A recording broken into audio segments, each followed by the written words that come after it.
당신은 다이어트를 계획했지만 오늘 저녁 친구가 피자와 치킨을 쏜다고 하네요. 그러면 당신의 다이어트 계획은 과연 하나님의 뜻입니까? 아닙니까?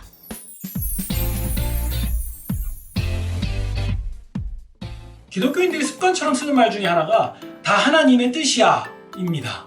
이 말에 담긴 의미대로 제대로 사용하면 참 좋겠는데 대체로 그렇지가 않더라고요. 마치 숙명이야 혹은 운명이야 이런 식의 의미로 사용되는 경우가 많은 것 같아요. 기억하시는 분도 계시겠지만 수년 전에 어떤 분이 일제식민지 지배가 하나님의 뜻이었다라는 발언을 해서 사회적으로 좀 떠들썩했던 적이 있었는데요. 물론 표현이 좀 섬세하지 못했던 거지 당사자도 분명히 의도하지 않았던 일일 거예요. 사실 저도 본의 아니게 미숙한 표현으로 하나님의 영광을 가릴 때가 좀 있어요. 아무튼 어떤 악이 발생했는데 그것을 두고서는 하나님의 뜻이다라고 표현하는 것은요 굉장히 조심해야 됩니다. 왜냐고요? 악이 하나님의 뜻일 수는 없으니까요. 예전 영상에서도 말씀드린 적이 있는데요. 이 창세기의 요셉 이야기를 보면 우리가 잘 알 수 있습니다. 창세기의 주요 주제. 창세기의 핵심 주제 중에 하나는 악을 선으로 바꾸시는 하나님이에요. 형제들은 요셉을 속이고 팔아넘겼고 노예가 되고 누명도 쓰고 감옥에도 갇히고 정말 많은 고생을 했습니다. 그럼 요셉이 그런 생고생을 하는 게 과연 하나님의 뜻일까요? 아닙니다. 요셉은요 자신을 판 형제들에게 이렇게 말합니다. 당신들은 나를 해하려고 했습니다. 하지만 하나님께서 그것을 선으로 바꾸사 오늘과 같이 많은 백성의 생명을 구원하게 하셨습니다. 이것이 하나님의 뜻이에요.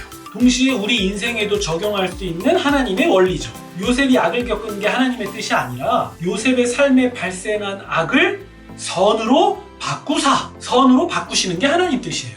혹시 지금 중병에 걸려서 고생하는 분이 계십니까? 그러나 그 병에 걸려야만 했던 것이 하나님의 뜻은 아닙니다. 뜻하지 않은 사고를 당하신 분이 계십니까? 그러나 그런 사고를 당한 것이 하나님의 뜻이 아니에요. 당신이 오랫동안 품고 있었던 어떠한 그 마음의 상처나 아픔 같은 것들 그런 거 있으십니까? 그 일은 하나님의 뜻이라서 일어나는 것이 아닙니다. 오히려 하나님의 뜻은요 그런 일이 일어나지 않는 것이 하나님의 뜻이에요. 하나님이 악을 뜻하고 계셔서 악이 발생된 거라면 하나님이 악의 근원이 되신다는 말씀이에요? 어떠한 아픔과 고통 혹은 악 때문에 내가 충분히 낙심할 수 있고 좌절할 만한 상황이라 할지라도 이것마저도 선으로 바꾸시는 하나님을 기대하고 그 하나님을 향한 믿음을 잃지 않는 것 이것이 아주 분명한 하나님의 뜻입니다. 한편으로 하나님의 공의, 정의 같은 부분에서도 생각해 볼 부분이 있습니다. 예를 들어 제가 중대한 범죄를 저질렀다고 해봅시다. 그러면 하나님의 뜻은요 제가 단죄 받고 수감 생활을 하는 것이 하나님의 뜻이에요. 제가 해야 될 책임과 도리를 다하는 것이 하나님의 뜻인 거예요. 물론 그 전에 제가 범죄를 저지르지 않는 것이 분명한 하나님의 뜻이죠. 이스라엘이 바벨론의 포로로 끌려간 것도 마찬가지입니다. 이스라엘 백성이 하나님과 맺은 언약을 파기했거든요. 그래서 언약 파기에 대한 징계를 받은 것이고 징계도 그 언약 안에 포함되어 있는 거예요.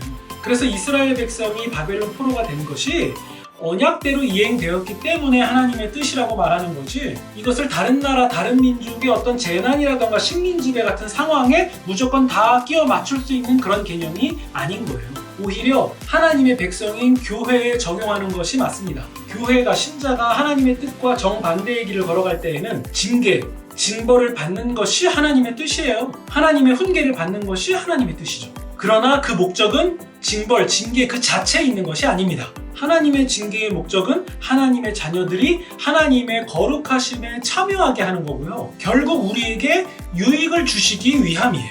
아니 불완전한 부모도 훈육의 목적이 자식 잘 되라고 하는 건데 하물며 하나님은 어떠시겠습니까? 사실 우리가 무슨 수로 하나님의 뜻을 다 알 수 있겠어요. 애완동물이 주인의 뜻과 마음을 다 알 수가 없는데 하물며 사람이 무엇이길래 창조주의 뜻과 마음을 다 알 수 있겠어요. 그쵸? 그저 우리는 성경이 알려주는 만큼만 배우고 판단하는 것이 맞습니다. 하나님의 뜻은 악을 선으로 바꾸시기를 원하며 주어진 상황에도 낙심하지 않고 극복하려고 애쓰고 일어나는 악과 또 악인에 대해서 분개할 줄 알고 이익이 주어진다 할지라도 불의와 손잡지 않는 것 또 이 상황을 주께서 우리와 함께 지나가고 계시다는 사실을 깨닫고 믿고 의지하는 것 또 아픈 상황에 놓인 사람들을 돕고 지지하고 격려하고 세워주는 것 이것이 확실한 주님의 뜻인 거예요. 세상에서 통용되는 운명 같은 거 그런 것들 신자에게 여러분 없습니다. 굳이 운명이라고 표현하자면 신자에게 오직 딱 한 가지만 있을 뿐이에요. 그것은 하나님이 우리를 사랑하신다. 하나님께 사랑받는 우리의 운명, 이거 하나뿐이에요. 이걸 다른 말로 표현하면 하나님이 우리를 구원하신다. 다 하나님의 뜻이라는 말, 이거 사실 우리가 잘 모르거나 혹은 좀 표현이 섬세하지 못해서 그런 거지 나쁜 뜻을 가지고 사용하는 사람이 어디 있겠습니까? 혹시라도 누가 이것을 잘못 사용한다면 헐뜯고 비난하기보다는 그 사람을 이해하고 양해하는 것이 성경의 정신입니다. 유아들에게 이렇게 밥을 주다 보면요, 식판에다가 이제 여러 가지 음식을 담아서 이 실리콘 수저 같은 거랑 같이 이렇게 주잖아요. 그러면 입에 넣는 것보다 흘리는 게 더 많아요. 물론 제가 애써서 만든 음식을 다 입에 넣지 못하고 뭐 볼에 묻히거나 혹은 뭐 턱 밑으로 다 흘려버리고 뭐 쏟고 하는 것은요, 제 뜻은 아니에요. 하지만 저는 그걸 지켜봅니다. 부모인 저는 그 과정을, 그 순간을 함께 하고 있어요. 그러면서 잘 하고 있는 거라고 저는 격려하고 응원할 겁니다. 그 과정을 지나면서 어린이가 되고 어른이 될 거거든요. 그러면서도 동시에 흘리고 못 먹고 쏟고 하는 것은요, 제 뜻은 아닙니다. 제가 다 떠먹이고 사사건건 일일이 뭐 다 해주면요, 뭐 옆으로 쏟는다거나 흘린다거나 아니면 뭐 손으로 만져가지고 던지고 묻히고 생각만 해도 싫은 막 그런 일들이 일어나지는 않겠지만요, 스스로 할 수 있게 하고 스스로 경험하게 하고 또 실수하도록 두는 것은 다 이유가 있는 거예요. 그쵸? 물론 이게 꼭 맞는 비유는 아니지만요, 오늘 주제를 이해하는 데에 참고가 되었으면 좋겠습니다. 자, 어떠십니까? 제가 다 아는 것처럼 떠들긴 했지만요, 사실 저도 잘 모르겠어요. 그러나 이 한 가지의 결론은 꼭 챙겨가세요. 하나님은 선하신 분이다. 그래서 내가 보고 듣고 판단하는 것, 그것을 넘어서 결국 하나님은 선하신 대로 하실 것이다. 이것이 하나님의 뜻입니다. 끝! 참, 그래서 그 다이어트 계획은 하나님의 뜻이에요, 아니에요? 하나 확실한 거는요, 이렇게 돌려서 표현해 볼게요. 당신이 건강한 것이 하나님의 뜻입니다.